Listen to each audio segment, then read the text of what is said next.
warahmatullahi wabarakatuh. Bertemu lagi kita di dalam kelas Pendidikan Islam bersama saya Ustaz Mahyudin.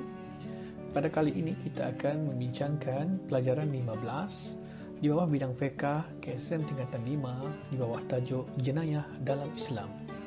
Para pelajar juga boleh merujuk ke teks masing-masing pada muka surat 153 sehingga 160.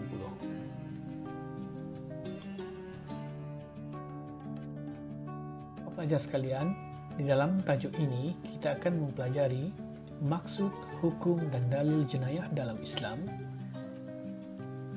kesalahan jenayah dan hukumannya dalam Islam, dan hikmah hukuman jenayah dalam Islam.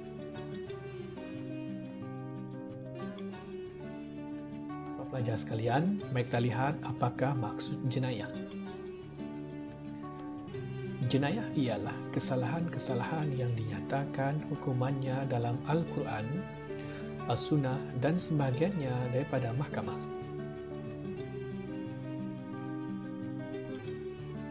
Apakah hukum melaksanakan hukuman jenayah dalam Islam? Di dalam Islam, hukum melaksanakan hukuman jenayah adalah wajib.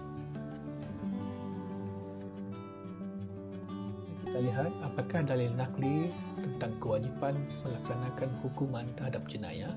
Yang pertama, Allah Subhanahu wa taala berfirman di dalam surah Al-Baqarah ayat 178 yang bermaksud, wahai orang-orang yang beriman, diwajibkan kamu menjalankan hukuman qisas, iaitu balasan yang seimbang dalam perkara orang-orang yang mati dibunuh, iaitu orang merdeka dengan orang merdeka, dan hamba dengan hamba, dan perempuan dengan perempuan.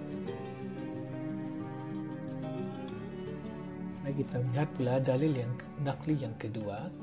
Abdullah bin Mas'ud radhiyallahu anhu meriwayatkan bahawa Rasulullah sallallahu alaihi wasallam bersabda, yang bermaksud tidak halal darah iaitu nyawa seseorang muslim yang mengucap bahawa tiada Tuhan selain Allah Subhanahu wa taala dan bahawa aku Rasulullah sallallahu alaihi wasallam melainkan satu daripada tiga, iaitu orang yang sudah berkahwin melakukan zina, membunuh jiwa, dan orang yang meninggalkan agama keluar daripada jemaah Islam. Hadis riwayat Muslim.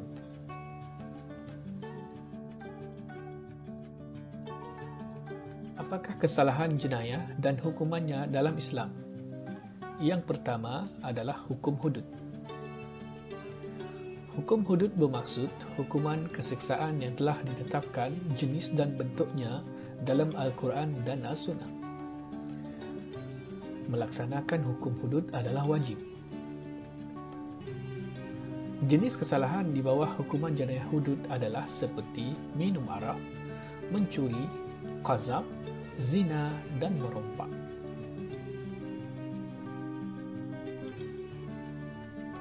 Mari kita lihat apakah hukuman terhadap jenayah hudud yang telah dinyatakan tadi. Yang pertama, minum arak. Maksud minum arak adalah meminum sebarang bahan yang memabukkan, sama ada dinamakan arak atau tidak, banyak atau sedikit. Hukumannya adalah sebat 40 kali. Yang kedua, mencuri.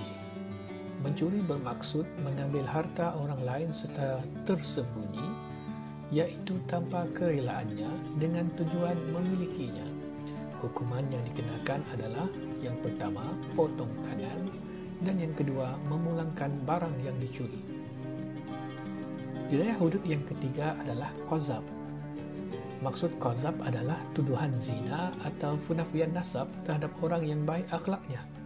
Hukuman yang dikenakan terhadap jenayah hudud qazaf adalah yang pertama, sebat 80 kali, yang kedua, tidak diterima sebagai saksi.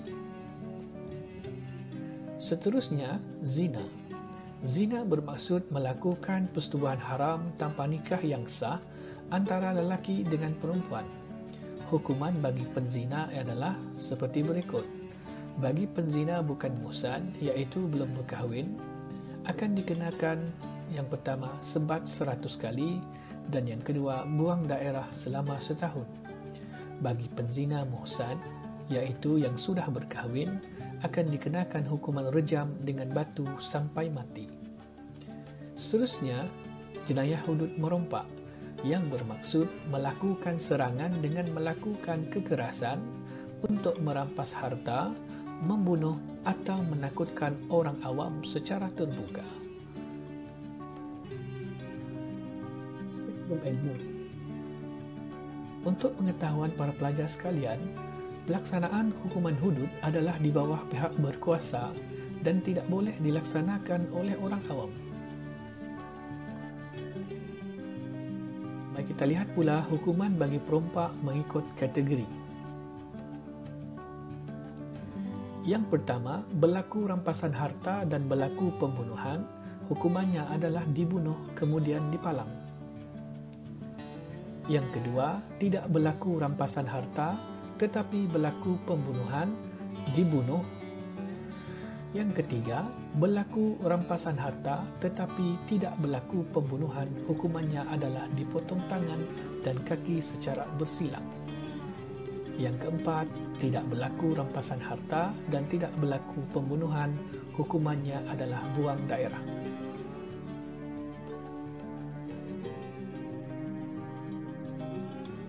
Seterusnya, hukuman jenayah yang kedua dalam Islam adalah hukum qisas.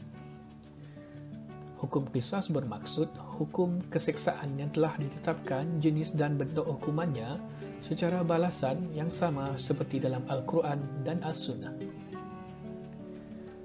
Hukum melaksanakan hukuman qisas adalah wajib jika mangsa atau waris mangsa mahukan balasan yang sama. Namun demikian, mangsa atau waris mangsa boleh menggantikan balasan tersebut dengan diat atau memaafkannya. Spektrum ilmu. Untuk pengetahuan para pelajar sekalian, diat atau pempasan ialah jumlah bayaran berdasarkan persetujuan bersama atau ditetapkan oleh mahkamah.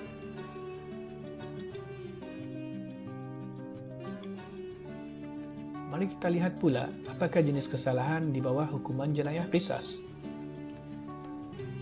Yang pertama adalah pembunuhan, yang bermaksud serangan yang mengakibatkan kehilangan nyawa, dan hukuman yang akan dikenakan adalah yang pertama, hukuman mati, dan yang kedua, diat jika ada pengampunan daripada waris mangsa. Jenayah yang kedua di bawah jenayah qisas adalah perbuatan yang membawa kepada kecederaan, yang bermaksud perbuatan yang mendatangkan kecederaan. Hukuman yang akan dikenakan adalah yang pertama, balasan yang sama, yang kedua, diat jika ada pengampunan daripada waris mangsa. Spektrum ilmu. Di dalam Islam terdapat 3 jenis pembunuhan menurut syariah Islam. Yang pertama, pembunuhan dengan sengaja. Yang kedua, pembunuhan separah sengaja. Yang ketiga, pembunuhan tanpa niat.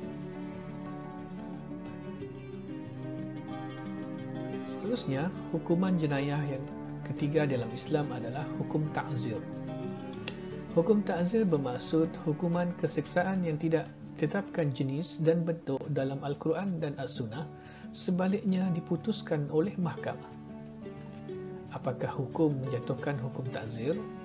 Hakim harus menjatuhkan hukuman berdasarkan ijtihad dan maslahat rakyat dan negara bagi kesalahan yang tiada peruntukannya. Spektrum ilmu. Contoh hukuman ta'zir ialah teguran, denda, penjara, sebatan dan hukuman mati. Apakah hikmah hukuman jenayah dalam Islam? Yang pertama, menegakkan keadilan dalam kalangan manusia agar dapat hidup dengan sejahtera. Yang kedua, mendidik dan menghukum bagi sebarang kesalahan dan maksiat yang dilakukan supaya mendapat keampunan daripada Allah Subhanahu wa Ta'ala. Yang ketiga, menjamin keselamatan, kestabilan dan kedamaian bagi masyarakat dan negara. Yang keempat, merancangkan pertumbuhan ekonomi tanpa bimbang kepada sebarang rampasan dan kecurian. Begitulah tadi para pelajar sekalian huraian tajuk jenayah dalam Islam di bawah bidang fiqh. Sekian, sehingga berjumpa lagi. Selamat mengulang kaji. Assalamualaikum warahmatullahi wabarakatuh.